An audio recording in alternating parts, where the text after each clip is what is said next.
Hello friends, let's education में आपका स्वागत है। कैसे हैं आप सब? आशा है कि अच्छे होंगे। तो आज तारीख 24 जनवरी है, 24 जनवरी 2025। तो चलिए समय को बिना व्यर्थ किए हम करेंट अफेयर के क्वेश्चंस की ओर बढ़ते हैं। देखते हैं पहला क्वेश्चन क्या है। तो पहला क्वेश्चन है, हाल ही में चर्चा में रहा ऐतिहासिक रत्नागिरी स्थल किस राज्य में स्थित है? तो इसका आंसर हो जाएगा उड़ीसा। उड़ीसा राज्य में यह स्थित है।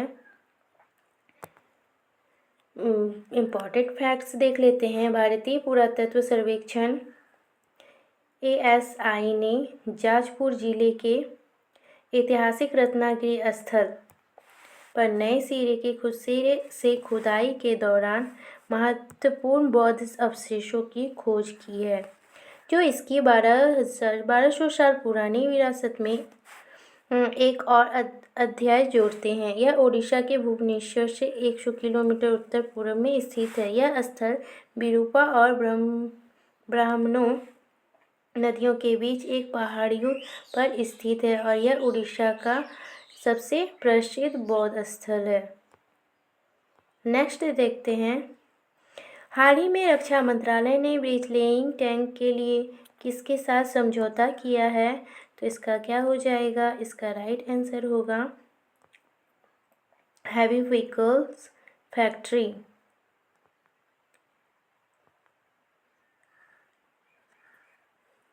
इसके इम्पॉर्टेंट फैक्ट्स देख लेते हैं। भारतीय रक्षा मंत्रालय ने हाल ही में चेन्नई के अवाड़ी में स्थित हैवी व्हीकल्स फैक्ट्री के साथ 1561 करोड़ मूल्य के एक महत्वपूर्ण अनुबंध पर हस्ताक्षर किए हैं।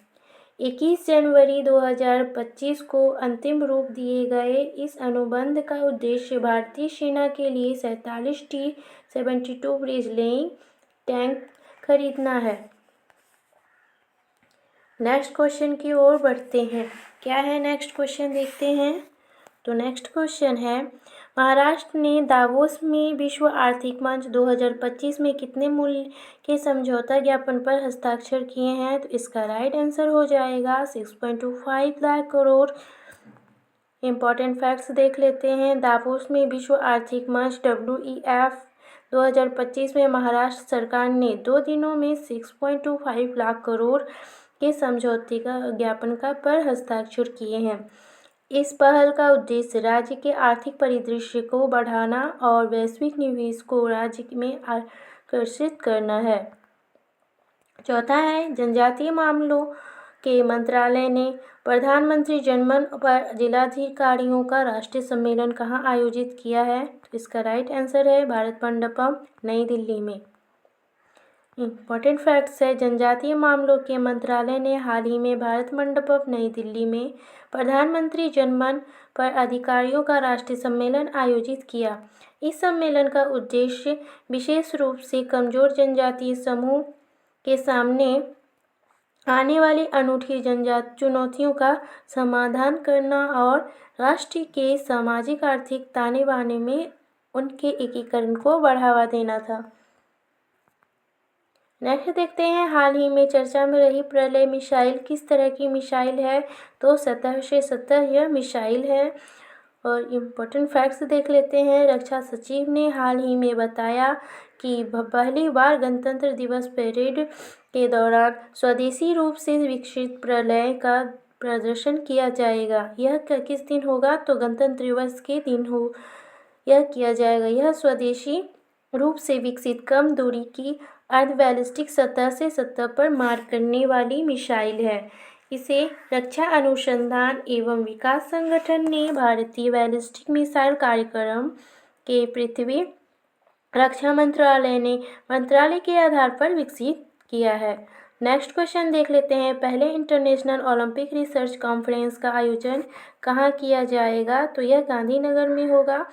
इम्पॉर्टेंट फैक्ट्स देख लेते हैं। पहले इंटरनेशनल ओलंपिक रिसर्च कॉन्फ्रेंस का आयोजन 27 से 30 जनवरी 2025 को गुजरात के गांधीनगर में किया जाएगा। इस कार्यक्रम का उद्देश्य ओलंपिक अध्ययन के शोधकर्ताओं और विशेषज्ञों को एक साथ लाना है ताकि इस क्षेत्रों में समकालीन रुझानों, चुनौतियों और अवसरों पर चर्चा की जा सके। 7वां क्वेश्चन है, दिल्ली उच्च न्यायालय के मुख्य न्यायाधीश के रूप में किसने शपथ ली है? तो यह जस्टिस देवेंद्र कुमार उपाध्याय ने। जस्टिस देवेंद्र कुमार उपाध्याय ने हाल ही में दिल्ली उच्च न्यायालय के मुख्य न्यायाधीश के रूप में शपथ ली। शपथ ग्रहण समारोह राजनिवास में हुआ, जहां शपथ दिल्ली के उपराज्यपाल वीके सक्सेना ने दिलाई। इस कार्यक्रम में दिल्ली के मुख्यमंत्री आतिश मनोहर सिंह और अन्य वरिष्ठ अधिकारियों ने भाग लिया। नेक्स्ट क्वेश्चन देखते हैं, जस्टिस आलोक आराधे ने हाल ही में किस उच्च न्यायालय के मुख्य न्यायाधीश के रूप में शपथ ली है? तो इसका राइट आंसर है बॉम्बे उच्च न्यायालय। न्यायमूर्ति आलोक आराधे ने हाल ही में आधिकारिक तौर पर बॉम्बे उच्च न्यायालय के मुख्य न्यायाधीश के रूप में शपथ ली है। शपथ महाराष्ट्र के राज्यपाल सीपी राधाकृष्णन ने मुंबई के राजभवन में आयोजित एक समारोह के दौरान दिलाई। न्यायमूर्ति आराधे बॉम्बे उच्च न्यायालय के 48वें मुख्य न्यायाधीश हैं और उन्होंने इस भूमिका में न्यायमूर्ति देवेंद्र कुमार उपाध्याय का स्थान लिया है। देवेंद्र कुमार उपाध्याय इन स्थानों से हटकर वह दिल्ली के बन गए हैं और इनके जगह कौन आ गए हैं? तो आलोक आराधे ने। और 9वां क्वेश्चन है, शतरंज विश्व कप 2025 की मेजबानी कौन सा देश कर रहा है? तो भारत कर रहा है। भारत 31 अक्टूबर से 27 नवंबर 2025 तक फीडे शतरंज विश्व कप 2025 की मेजबानी करने के लिए तैयार है। इसकी घोषणा अखिल भारतीय शतरंज महासंघ के एक वरिष्ठ अधिकारी ने की थी। हालांकि AICF ने कहा है कि मेजबानी के अधिकारों की अनौपचारिक रूप से पुष्टि जनवरी या फरवरी 2024 में ही कर दी गई थी। नेक्स्ट क्वेश्चन है, हाल ही में किस शहर के वर्जिन नारियल तेल को भौगोलिक संकेत यानी कि GI टैग से सम्मानित किया गया है? तो इसका राइट आंसर है निकोबार।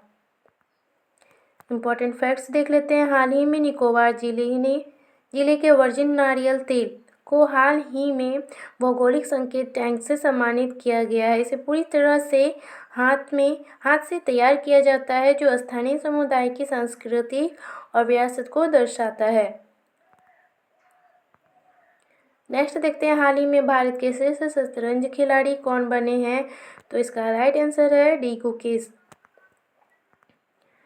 23 जनवरी 2025 तक डी गुकेश नवीनतम फीडे रैंकिंग में अपने हमवतन अर्जुन एरिगेशी को पछाड़कर भारत के श्रेष्ठ शतरंज खिलाड़ी के रूप में उभरे हैं।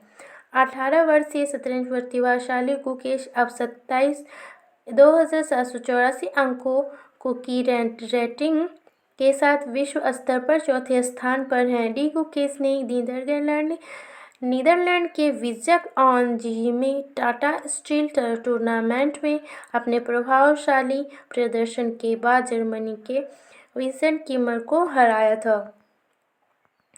नेक्स्ट देखते हैं क्विक रिवीजन कर लेते हैं। तो पहला क्वेश्चन है, संयुक्त राज्य अमेरिका के 47वें राष्ट्रपति के रूप में किसने शपथ ली है? तो डोनाल्ड ट्रंप ने।